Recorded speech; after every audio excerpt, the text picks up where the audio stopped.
Mr. R. Gopalakrishnan. Please come. Friends, it's indeed a great pleasure and honor for me to introduce the speaker of this evening, Shri R. Gopalakrishnan. Shri Gopalakrishnan has been a corporate leader for 5 decades, having worked with companies like Unilever for 3 decades and then with the Tata Sons for 2 decades. He was head of all innovation activities at the Tata Sons. He is currently a professor at IIT Kharagpur, distinguished professor at IIT Kharagpur, and an executive in residence at the SP Jain Institute of Management. Mr. Gopalakrishnan started his career as a computer analyst with Hindustan and then he studied physics at Kolkata, and thereafter he did his engineering at IIT Kharagpur. He then attended the advanced management program at the Harvard Business School, the Mecca of Business Management Studies. For those of us who drink tea and like tea, may wish to note that he was the managing director of Brooke Bond Lipton Teas, and like his tea, I am sure he will get us all hooked up to his ideas on science of business and business of science. Gopal has authored several bestseller books, including The Case of Bonsai Manager, When the Penny Drops, and The Biography of Innovations. These are excellent books and I have read some of them, and so I can recommend to you always. I was told, I have learned that he has written 9 books so far, and by the time next year, this time, he will have 18 books to his credit. So for those of us who marvel at writing 6 papers a year, may want to know that there is somebody who can write 6 books a year. Compliments to you. His book on innovation is a treat to read, and you will realize how much of molecular biology, human genetics he knows, and how he interconnects the smallest to the biggest level. It's my pleasure, friends, to present to you the very distinguished speaker of the day, Shri R. Gopalakrishnan, and I'm grateful to him that he has accepted our invitation to be with us. Over to you. Mr. President, Dr. Singhvi, gentlemen, ladies and gentlemen, I'm very humbled to be here with so many highly qualified scientists. I've read the biodata in the booklet, and I said, "Humko kyun bula diya yahan pe?" My former professors at IIT Kharagpur, Professor Rakit and Professor Sanyal, were very keen that I should pursue a career in science, and were very disappointed that I went for a commercial career.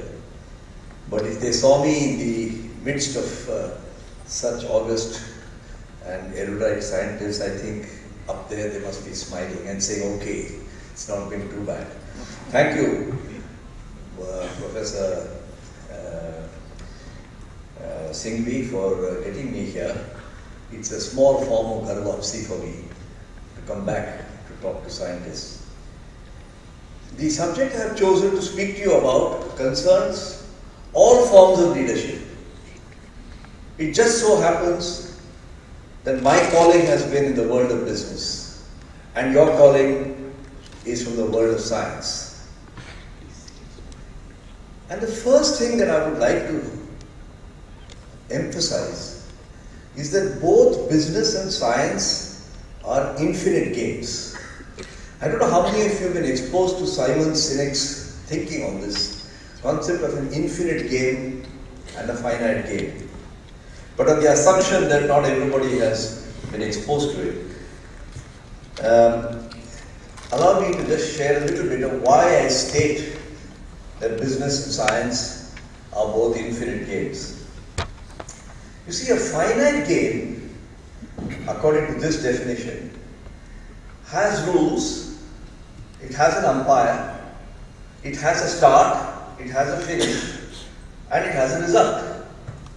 So if you're watching football or tennis or cricket, it's a finite game. An infinite game, in contrast, has no conclusion. There is no winner, there is no loser. There is no umpire. And you complete one activity and just move on to the next activity. most likely trying to improve on what you did in the last activity. Two examples of an infinite game are life itself. Nobody is trying in life to be a winner. And if you are declared a winner in life, even if you get the Nobel Prize, there's somebody who's done even better than you. So there's nobody and that's why it's infinite. The second field which all of us recognize, which is infinite, is marriage. If you try to win over your spouse, you're doomed. If you try to lose to your spouse, also you're doomed. So you arrive at some form of psychological equilibrium whereby you try to keep improving the quality of the marriage, or you give up in some cases and sort of go away. So there is a game that we are all engaged in science and business, which is supposed to be infinite. In my view, I may be number one company in making wristwatches, but in 10 years' time, somebody may come with a digital watch and knock out analog watches completely. So nobody stays number one. There is this second dimension. If I put the game on the x-axis, finite and infinite, there is a y-axis to it. I'm deliberately not using charts because I reckon your eyes must be tired and your brain must be exhausted watching charts. And so I thought, if I can't talk to you, then what's the point of coming all the way? I could have as well sent my charts. So forgive me for not using charts. It requires a greater degree of contact and conversation, but I wanted to do that. There is a question of our mindset. Many of us lead our lives with a finite mindset. Some of us lead our lives with an infinite mindset. In a finite mindset, I go with the attitude I must win this game. So when Virat Kohli goes to bat in cricket, he goes there saying, I must score a century. That's a finite mindset. And an example is when people vie for the same job. I have a competitor and I want to put him down. So I am the deputy director, you are the deputy director, one of us can become a director, and if I get it, I have a particular attitude to the other guy, and conversely. So that's the finite mindset. The fact is that once you become a director, the game starts all over again, because there are other directors, and so the game goes on. Whereas in an infinite mindset, you approach your task in that game to keep playing and improving. So if you're a golfer, for example, you never got it right in golf. It's a game of great persistence and precision. And each time you think you've got it, you screw it up the next time. Anybody who plays golf will know this.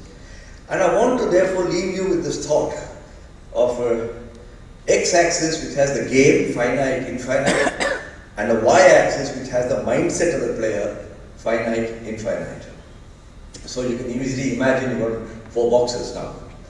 Now it is not my intention to walk you through all the boxes, but I just want to talk you through what exactly this means. Because you might, as scientists, say, what's the evidence for all these statements that you're making?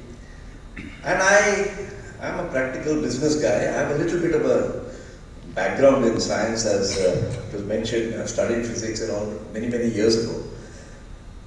But there's a bent of mind that I believe I have acquired. And I went to Zimbabwe for a conference of Unilever chairmen. And we were on the Zambezi in a big ship. And it's a huge river. And you're on a boat. And there are many birds and fish and animals that you can see on both sides of the shore. And then we got off at one particular place and they walked us around what they call the crocodile farm. Now there are some people with a biology background here. They would be able to explain this with more... switch it off? Yeah. They would be able to explain this phenomenon that I've observed. So we went to the crocodile farm And there were big crocodiles, ugly looking ones. But we went to one pond where there were small crocodiles, not more than 6 inches long, like a lizard. And our host explained to me that that's a bonsai crocodile. And I said, what the hell is a bonsai crocodile? He says, you know how the Japanese make bonsai plants? They tie up the roots so that even an oak tree grows only that much. And then it's ornamental now. It doesn't live for 150 years. And they keep it in their drawing room or their offices. So I said, how do you do it to the crocodile? They said, all that we do to the crocodile is to give it a finite environment and a finite mindset. So when the crocodile has been hatched, they put it into a small pond, what in Bengal they will call a pukur. And its world is limited to the pukur. And the crocodile, although it has the same genes as the big crocodile, grows only to that length. And I said, why would you do that? Because at least the small oak tree you can keep in your drawing room. So there are wealthy people in California, in Florida, who have a big bungalow, a big garden. Everybody has a big bungalow and a big garden, but they have a little crocodile pool. And so they carry their gin and tonic and they go and show their guests bonsai crocodiles. I said, Jesus Christ, there are so many ways to be nasty to animals. I then went to Sundarbans in Bengal. And there's a place there where an NGO was doing work on improving the livelihood of the people living there. They could get only one rice crop. I'm talking of several years ago, which was coming due to the monsoon. July, August, September, and they collected a rice crop. The Ramakrishna Mission was doing work there and they wanted to increase the income of the farmer. And they said, let's dig a pit and collect the rainwater. And then they put katla fish. For those who are Bengalis, katla is a great delicacy.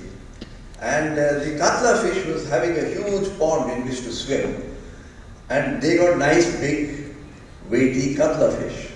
And so the income of the farmer was increased because he had a second crop, as it were. This time not of rice but of katla fish.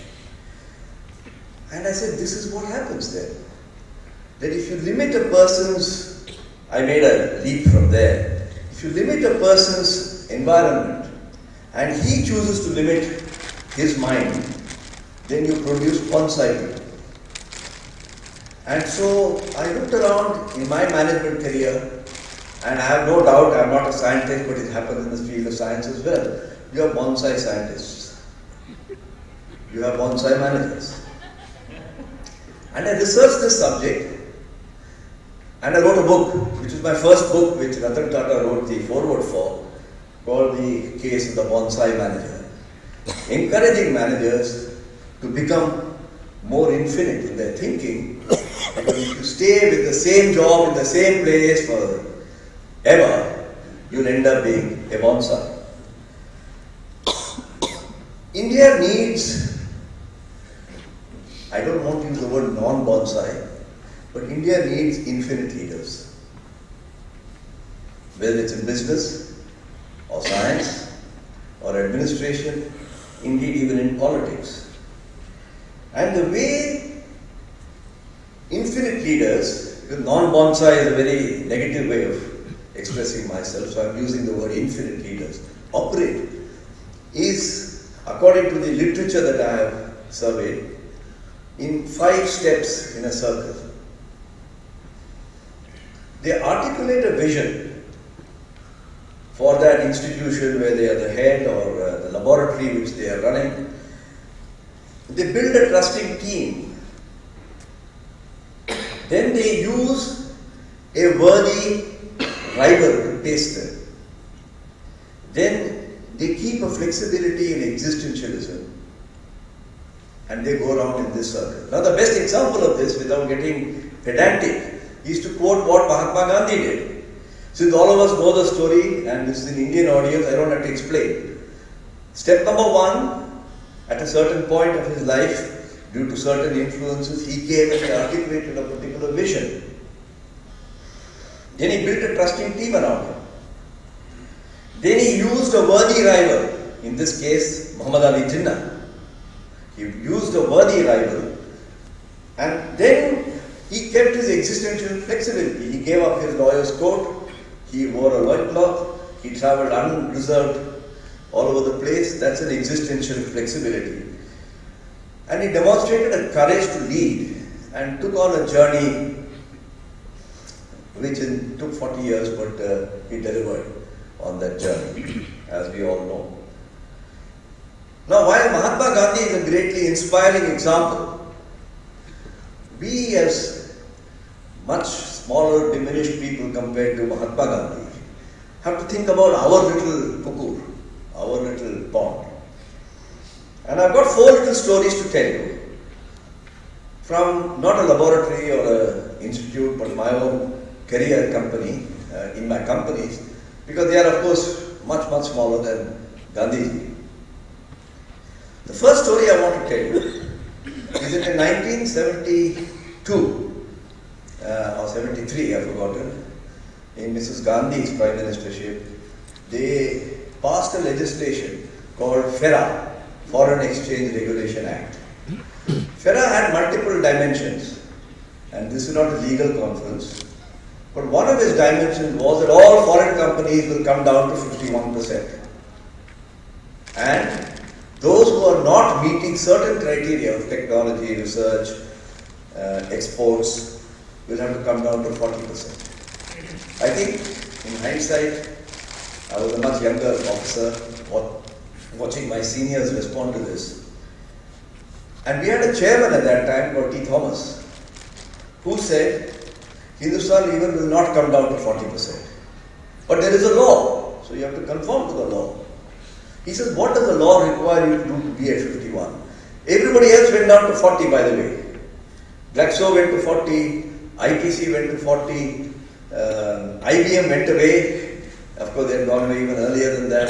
Pepsi went away. And there were 3 conditions met. And he engineered the whole company by defining it as a worthwhile cause and getting a band of people to work with him to argue with the government that Hindustan Lever deserves to be 51% because it met all the ticks in the box.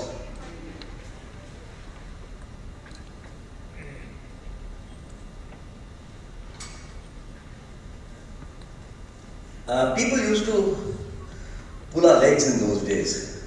Say, are you trying to... We had incidentally a former president or chairman of the INSA as our research director.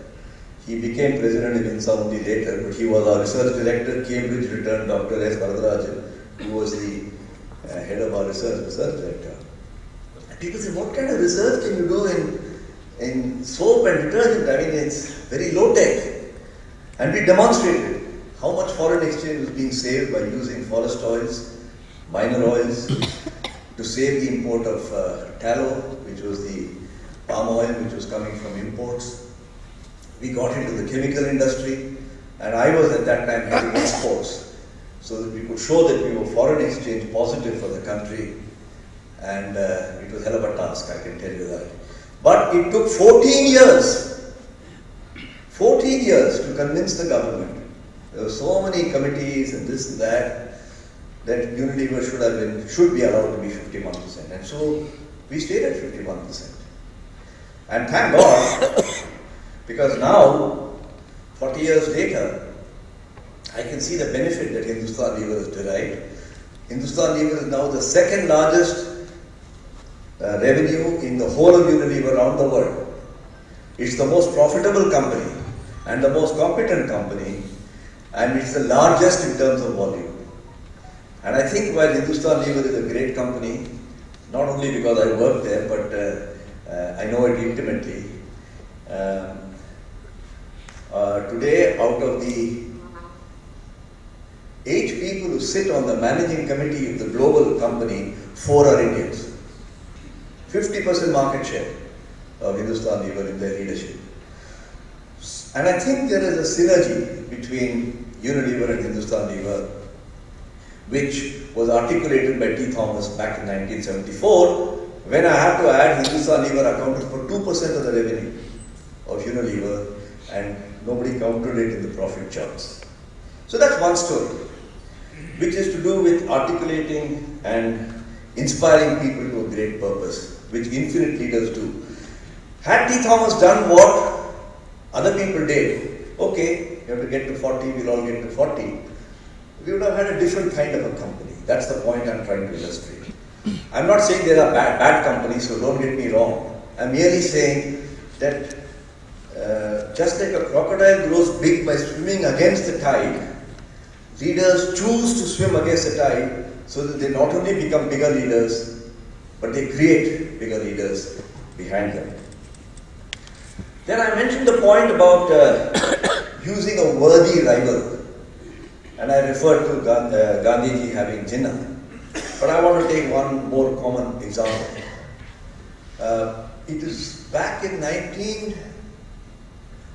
around 1984-85.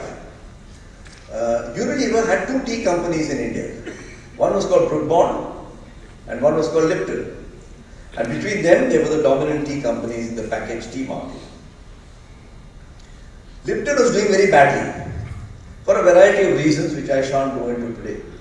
Brooke Bond was doing brilliantly well. And people in those days would say, Brooke Bond to kha jayega Lipton. Brooke Bond at that time was not yet a Unilever company. It got bought by Unilever a little later.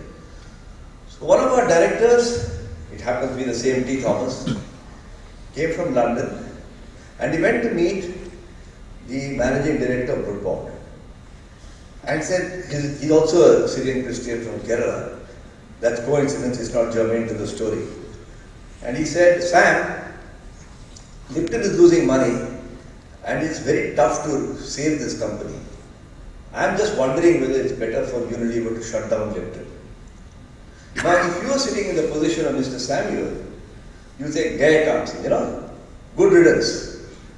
It's like going to the BJP and saying Congress wants to withdraw from politics. I mean, they'll all jump. But Sam didn't do that. Sam said, don't close down Lipton. And so Thomas asked him, why? He said, because we need a competitor to keep us on our toes, otherwise we'll become complacent. Please spend the effort to revive it.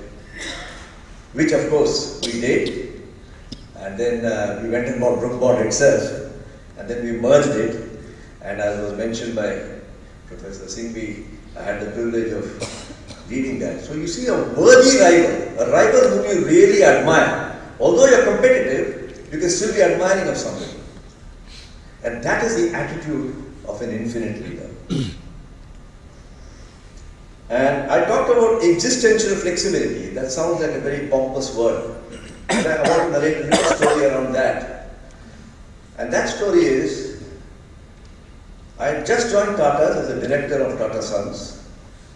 And there was a particular annual general meeting where I was sitting on one side to Ratan Tata, who is of course the chairman.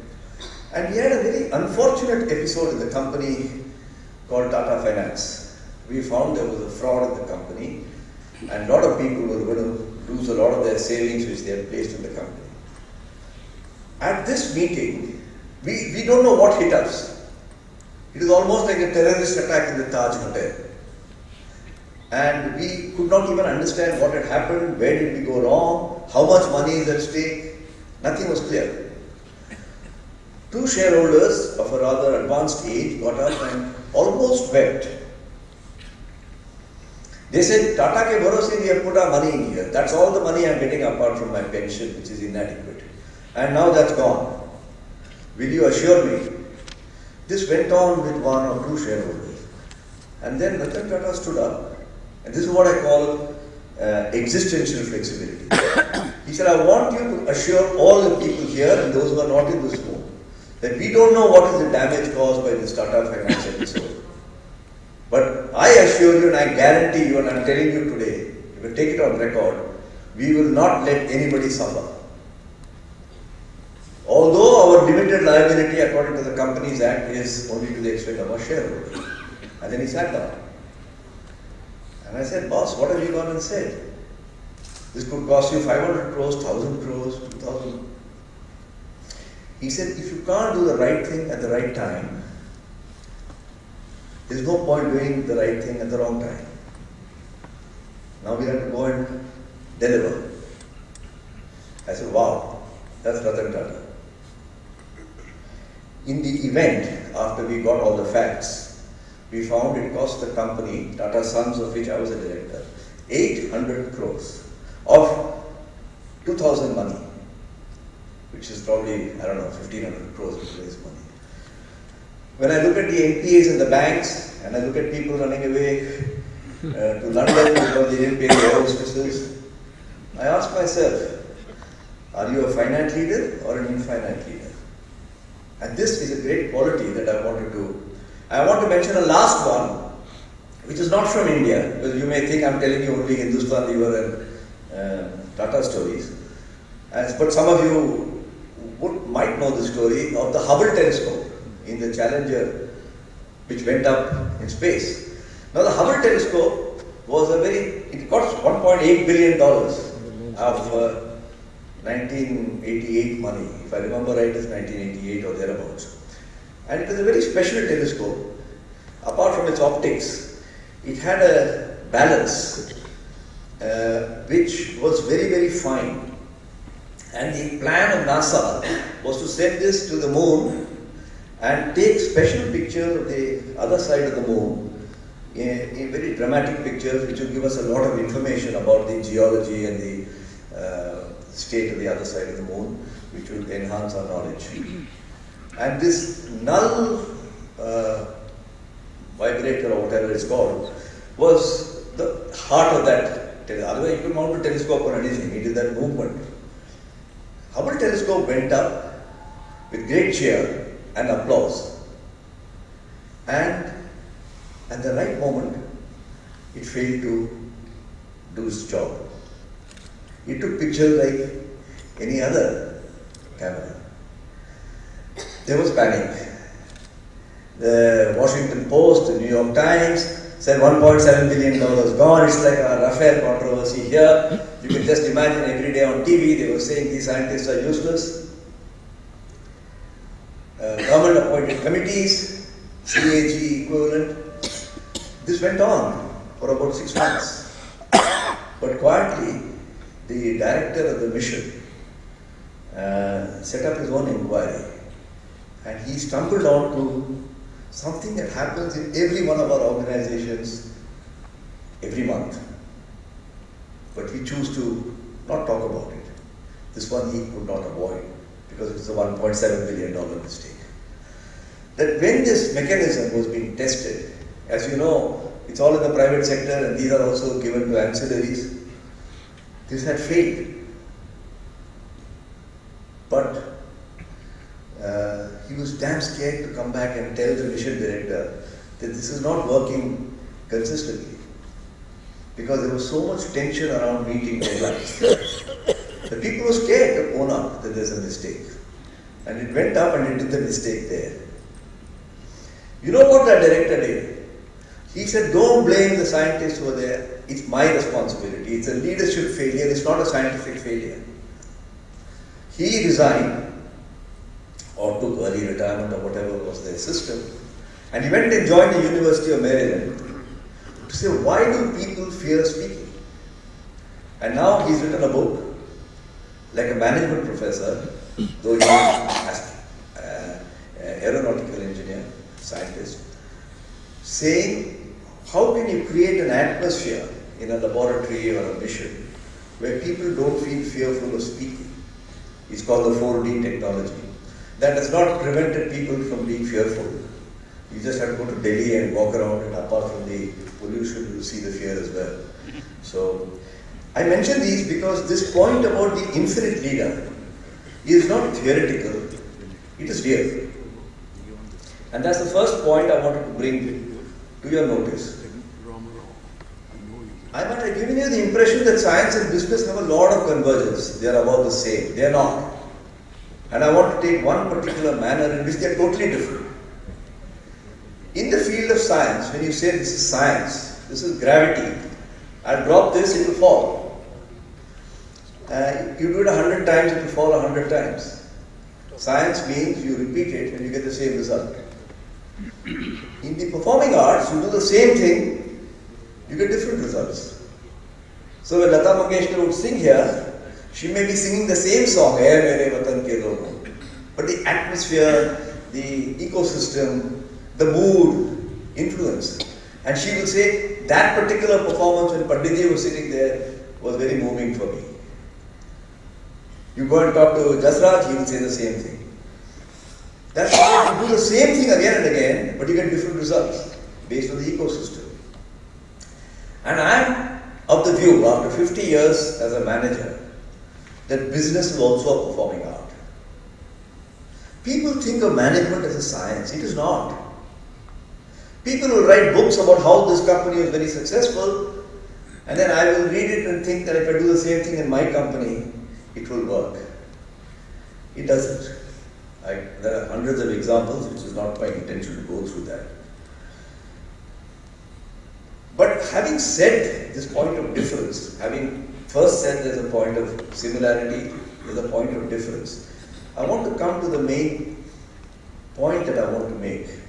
Whether you're in science, or in government, bureaucracy, or in the judiciary, there's a common interest that all of them have, which is how do you organize yourself? Organization and the dynamics of an organization is a common interest, whether you're a director of an IIT, or the CEO of a company, or a secretary to Government of India, or a chief secretary in a state. And therefore I would like to briefly touch upon, because this is the subject of common interest. If I keep talking to you about business, it might be a bit boring for you. In a very recent book that Ram Charan has written, Ram Charan is one of those management gurus. And he's written a recent book called the Amazon Management System. And he has outlined what is the history of how organizations develop in any part of human activity, including scientific organizations. He says the inspiration for the organization was the military and the church. So we've had military forever, we've had the church forever. And both of these, the military and the church, were command and control organizations. The Pope said it and it went around. Or Shankaracharya said it and it went around. In the military, you don't say boo to the general. You go and just follow instructions. So it's command and control. These organizations were organized by function and they had several layers in hierarchy. Archbishop, bishop, father, all that stuff. And therefore organizations mimicked the church and the military in the way they set themselves up. And that's why we have government organizations, scientific organizations, private sector organizations, which are arranged in the same way, command and control and deep layers. But the party is coming over for that kind of organization. Because two or three things happened in recent years. The first is, somewhere around the 1920s, Pierre DuPont and Alfred Sloan pioneered a new type of organization called the divisional structure. It sounds very commonplace today, but it was very, very radical, and he even wrote a book called My Years with General Motors at that time to say, how does a divisional structure operate? Today we all say we arrange it by divisions or verticals, we just say it, but it was a completely new idea back in the 20s.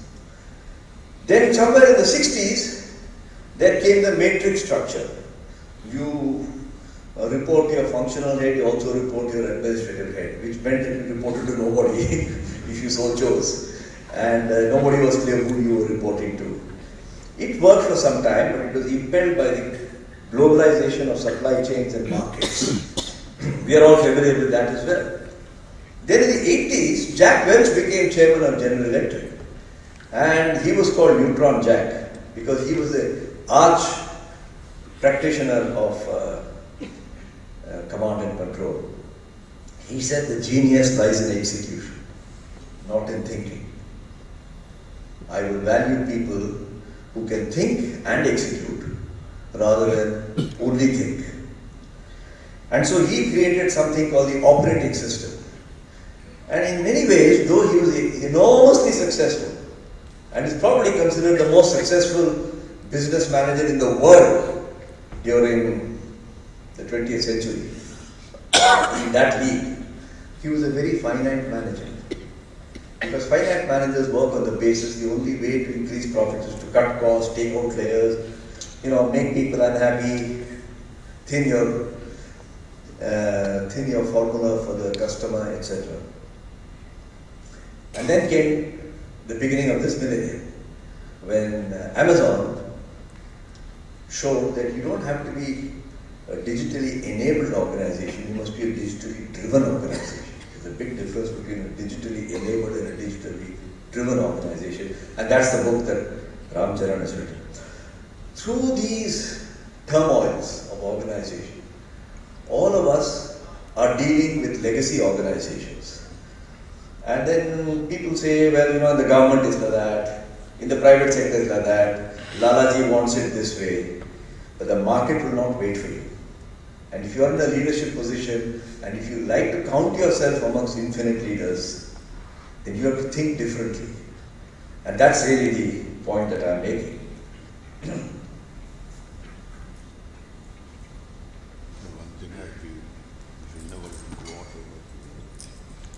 So to think differently, you have to change the assumptions in your head. If you don't change the assumption, if you do the same thing again and again, you get the same result. You won't get anything new. The whole of management has been built up on the metaphor of organization being a machine. You were seeking efficiency out of the machine. And you saw that raw materials were coming in, they were processing it, and then went out to customers. And you have to manage that efficiently by knocking off 2% of the cost every year. And this is what I call the physics approach, the mechanical approach to organizations. It has a value and a validity, don't get me wrong. But I didn't study biology, but I find the biological metaphor far more relevant for organization and certainly worthy of consideration. In a biological metaphor, the organization has a youthfulness, it has a middle age, and it has an old age. And in the youthful stage, the organization is creative, it's inquisitive, it's experimental, it's daring. Whether it's a business organization or a science organization. And in the aging stage, it becomes less adaptive, it becomes slow, and all that sort of stuff. But one of the characteristics of an aging organization is always harking to the past. Everybody thinks that his college was the best when he was studying there. I meet my batchmates in IIT and we say, "Hamare time mein aisa tha." In fact, on one occasion in Calcutta, I was born and raised in Calcutta, I mentioned to a person whom I didn't know. I said, "Oh, I studied in St. Xavier's. Oh, it was a wonderful school in my days." He said, "Which were your days?" I said, "Well, I studied there in the 50s and 60s. He said, "Was it?" I said, "It's the peak of St. Xavier's in those days." He said, "But I thought St. Xavier's had alums like Satyam Bose and Rabindranath Tagore. Do you think your days were more glorious than Rabindranath Tagore's days in St. Xavier's?" And I said, "Bloody hell, he's right." So I better shut up. We have this romantic image that our young days were great, our college days, the college was wonderful. When I was the head of this laboratory back 25 years ago, it was so great, and now it's sort of tottering with some other guy. This comes out of that linear view of the organization. So we are looking for efficiency. And it struck me somewhere during my career that should you look for efficiency or effectiveness? They are not the same. Effective systems may be inefficient. I'm not saying they will be inefficient. They may be inefficient. If both are there, it's fine. For example, you don't have to be a PhD to know that the shortest distance between 2 points is a straight line. That molecule of water sitting on top of the mountain knows that. But it can't come down in a straight line. It's not the Niagara Falls. So it always comes down winding, correct? Because the water finds an effective way to come down, since it can't find an efficient way. How does a skier come down the mountain slope? You ever seen a skier who comes down like that? He's always following a helical pattern. How does the blood flow in your veins? I even was tempted to cut my veins and see it flowing, but it's in waves. It's not flowing down like straight line. When you brush your teeth in the morning, how does the water go down the sink? Not in a straight line, it goes in a helical spiral. While you're doing all your stuff. How do the planets move around the galaxy? In a helical spiral. So if you look at nature, the helical spiral is prime, and you look at our life, we think in a machine metaphor, efficiency. Nature is a great servant of effectiveness. We have trained ourselves to be great servants of efficiency. And this is where our organizations are creaking. We know we have to change, we know our time is limited, but we find other reasons. I'm a government organization, you know, my Lalaji is that. That's a tradition in our company. And I've been through these pain points and perhaps inflicted, when in some cases, pain points on others. In Tata we are like that, in Unity we are like this. And this is where the nub of organization. What prevents people from becoming infinite is the organization, not themselves. Remember that crocodile was put into the pukur. It didn't volunteer to go into the pukur.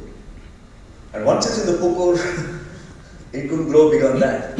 So a young fellow joins your organization, scientist, management trainee, factory engineer, then you create an environment where you produce bonsai scientists, you get bonsai scientists. That bonsai scientist will become the director of the institute after 30 years or 20 years or whatever. And that's why scientists who go abroad seem to get the Nobel Prize and do great things. And people ask, what about our scientists here? They thought that the quality of the scientists was bad. The starting position was exactly the same. They are both from IIT or from Indian Institute of Science or wherever. So, I think I have another 10 minutes, 5 minutes. Now you have half an hour.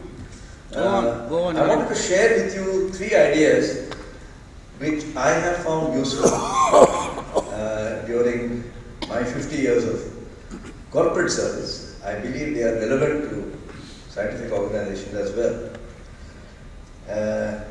The first is I call juvenilizing an organization. The second I call long life organizations. And the third I call design principles. All of them are taken from this human physiology and biology. Let me deal with them very briefly. I write my books because all these epiphanies come to me. And there's a publisher waiting for me, so I write my book. If I didn't have a publisher, I don't have to look for a publisher. I'm fortunate in that sense. And anyway, a few copies of that book sell. While exploring this, I learned a biology word called neoteny. I never heard this word, neoteny. Maybe all biologists know what it is. Neoteny is the art of keeping young. Neoteny, like botany, neoteny. It's the science of youthfulness. It's slowing down the aging process. Why do you find some people who are 50 and who are childlike, and some people who are 20 who are adult-like? This is the act of neoteny. So I started digging into this. What the hell neoteny does to you? What is wonderful is if you can have 55-year-old directors of institutes who are childlike. Instead of being, forgive me, I'm not pulling something for you guys. Instead of being a pompous bureaucrat who's sitting there as the head of this lab or this head of this company, which is what most of us tend to become. So there was a Nobel laureate called Dr. Elizabeth Blackburn. And you guys are in the field, so you will know this name. I had not heard of her. And she was awarded the Nobel Prize. I've read a layman's version of her work because I can't understand the mumbo jumbo of it. And she said what reduces aging is something called a telomere. And I said, what the hell is a telomere? Now apparently, your DNA is all bundled together into a chromosome, and at the two ends, there is a telomere. So I was looking for a metaphor, and somebody offered me a metaphor, which helps me to understand it. He says, like your shoelace. If your shoelace did not have those two hard ends, and every morning you are putting it in and taking it out, it will wear out in no time. But you put a hard end on it, so that it does not wear out so soon.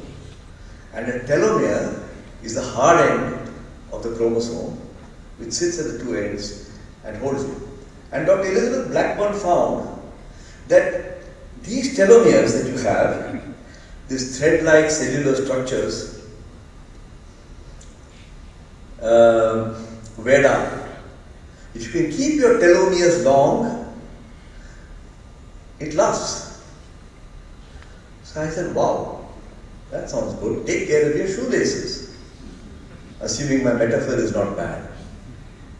And so I said, well, how do you take care of your shoelaces? If it's shoelaces, I know what to do, but it's telomeres, which I have never heard of. How do I keep the telomeres active without letting the DNA and the chromosome get damaged? And Dr. Elizabeth Blackburn, who's a Nobel Prize winning, I presume her subject is biology or physiology, she says there are 5 things you have to do to keep your telomeres long. You're born with it long and then keep it shorter. First, manage your stress rather than get overwhelmed by stress. Second, meditate and calm the mind. I said, this doesn't sound like high science, but this sounds like something even I can understand. Third, maintain relationships and friendships.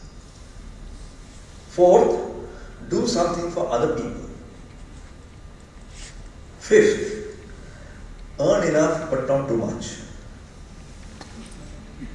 These are the 5 tips she has given. Now, this could come from Sri Ravi Shankar or Baba Ramdev or I don't know.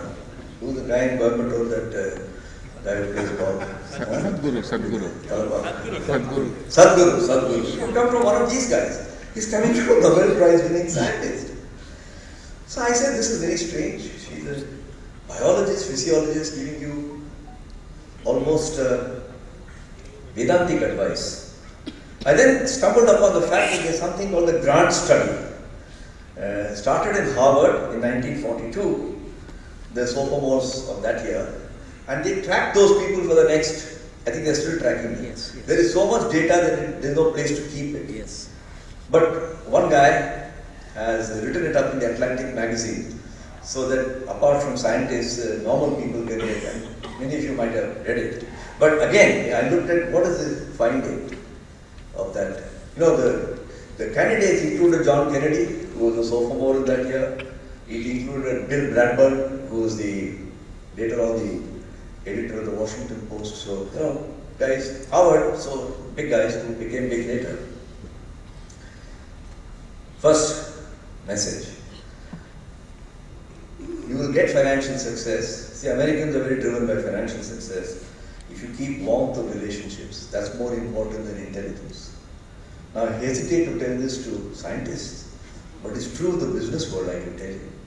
If I had to choose a new CEO, I would choose a guy with good relationships and a slightly less intelligence, not unintelligent. But I don't know if you do that in a laboratory.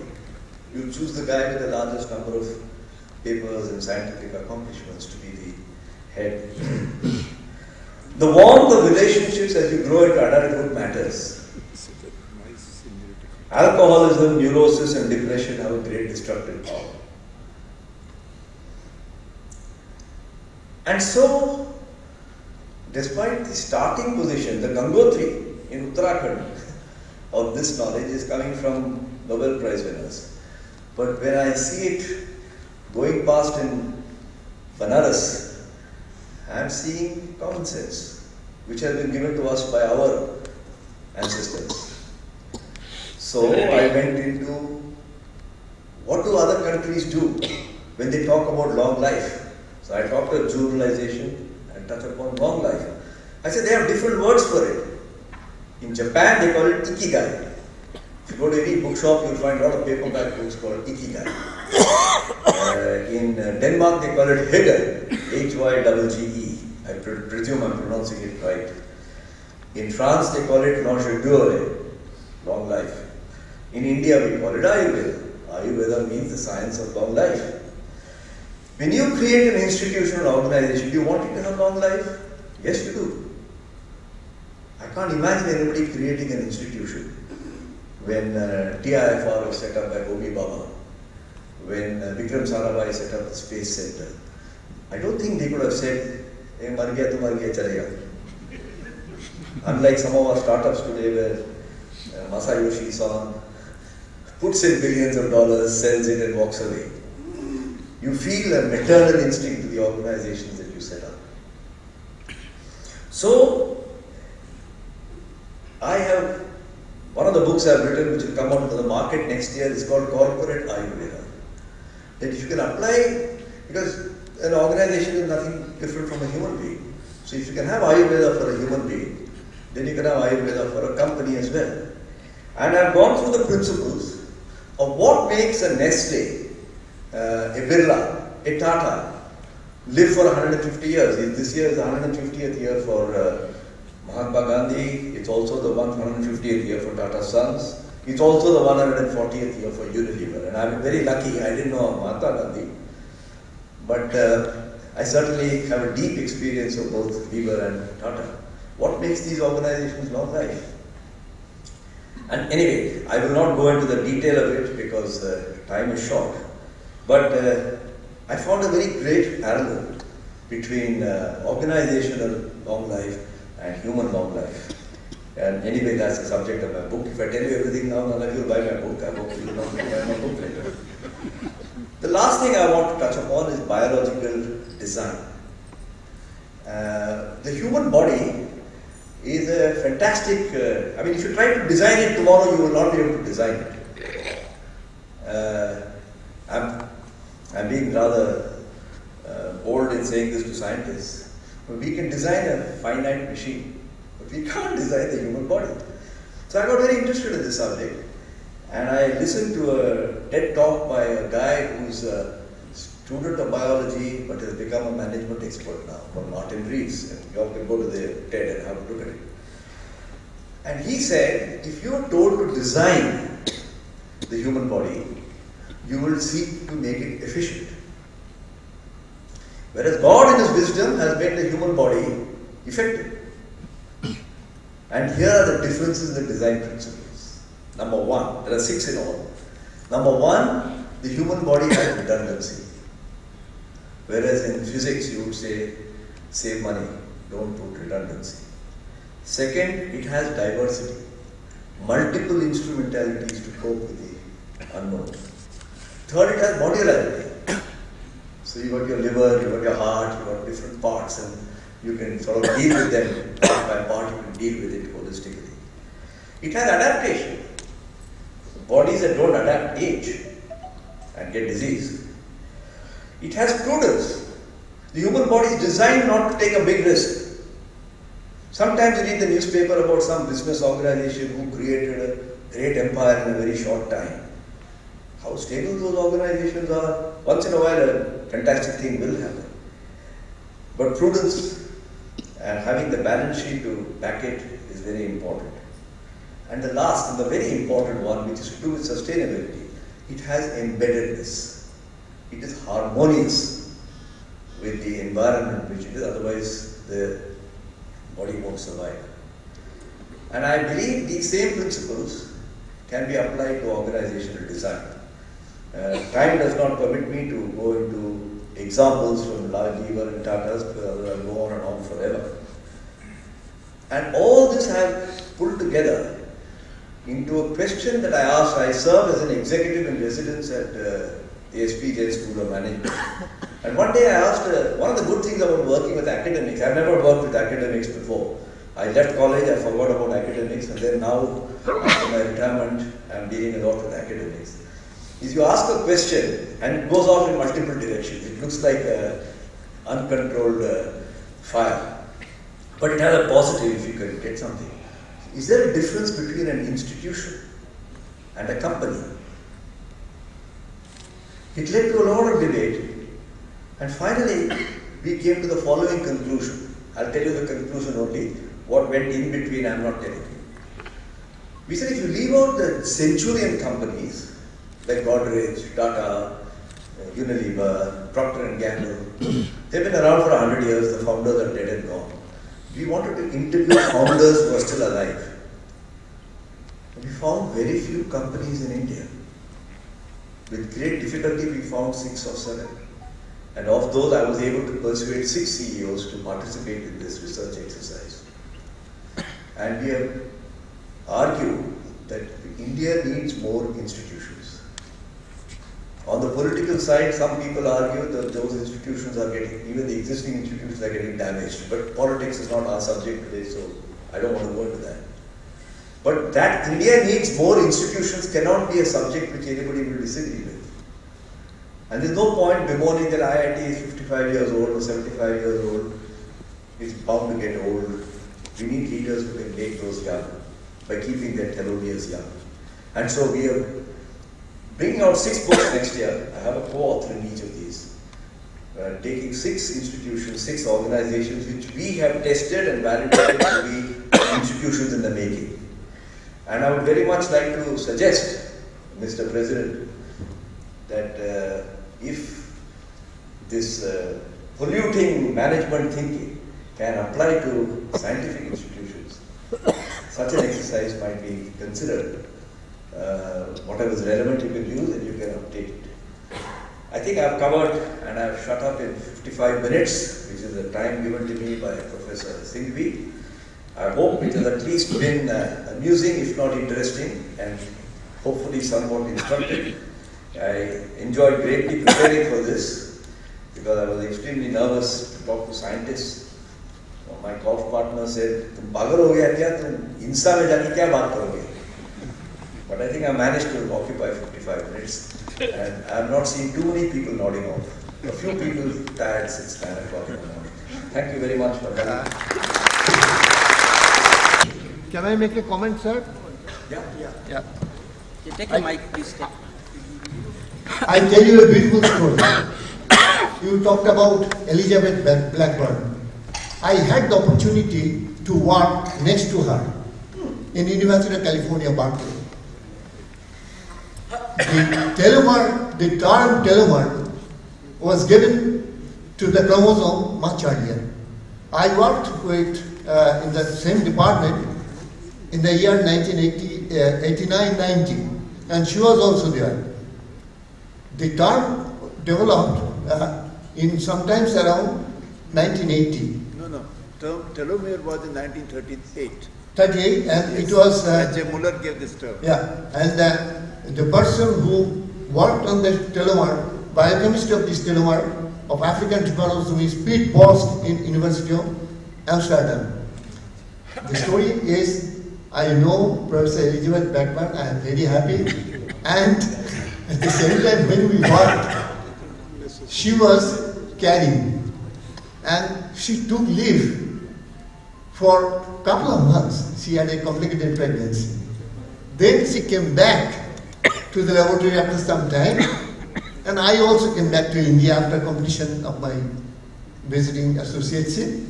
And after that, I came to know that she got the Nobel Prize. A person whom I saw very close distance. That's why you told her about Dr. Elizabeth Blackburn. I'm very happy. Okay, thank you very much.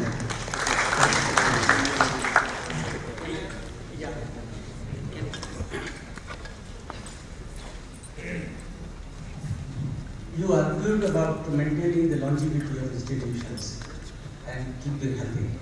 If you look at the German system, there is always a sell-by date for them, and they reinvent a new institution. They reinvent? They start a new institution every. You mean academic institution? I'm Research. talking about academic. Yes. Next plan. So, and Max Plan, all this, it's linked to a set of people, and once they go, a new set of comes. And they think this is a more efficient way of keeping people with a job. And new ideas emerge in science. How would you react to that? Now, I think, I'm crossing my borders if I talk of research institutions, but I think it sounds very good. I don't want the INSA resolution to say that all current institutions should be closed down and we start afresh. But I can tell you, if I look at the corporate side where I come from, if I look at the companies that were the top companies 50 years ago when I started my career, and every 10 years I mapped them, there is birth, death, the same companies aren't there anymore. You don't hear about Singhania, Wadia Group, many of them are gone. I grew up in Calcutta. If you got a job in Metal Box, if you got a job in Martin Byrne, you got a job in McKinnon McKenzie, those companies don't exist anymore.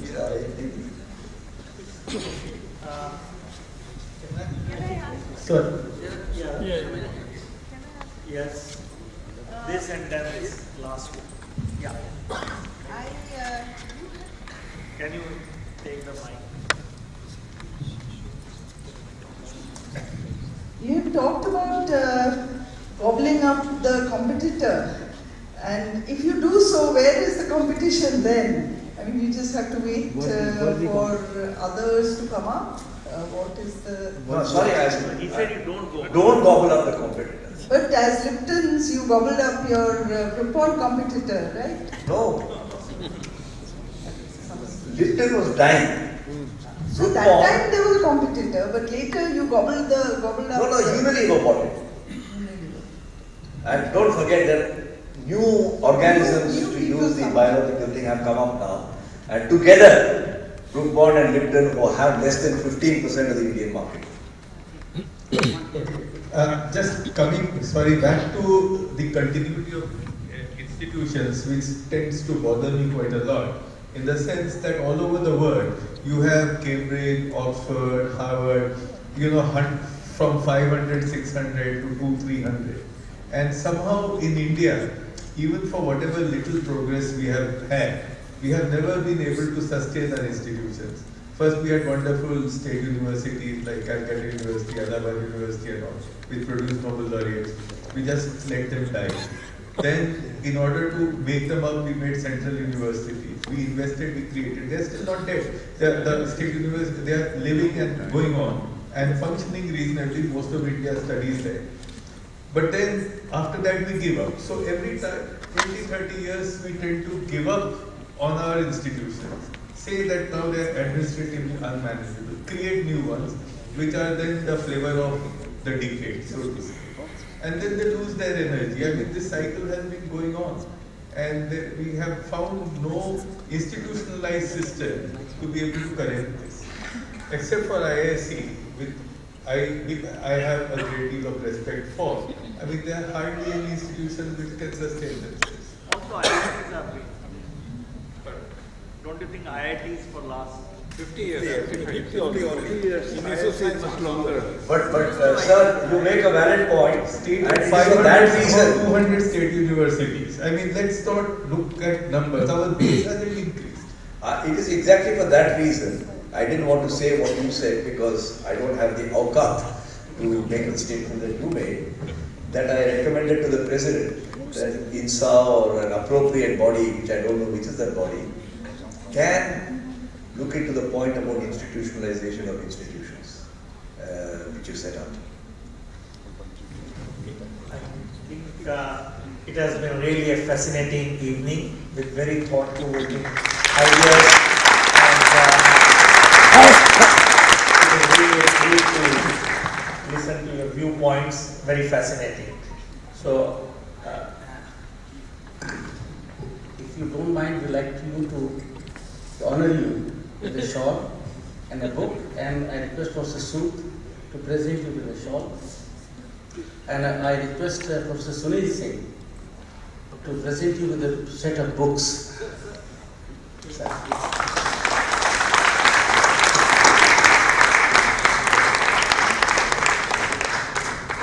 And our host, Dr. Sunil Singh, will present you a set of books which we have produced.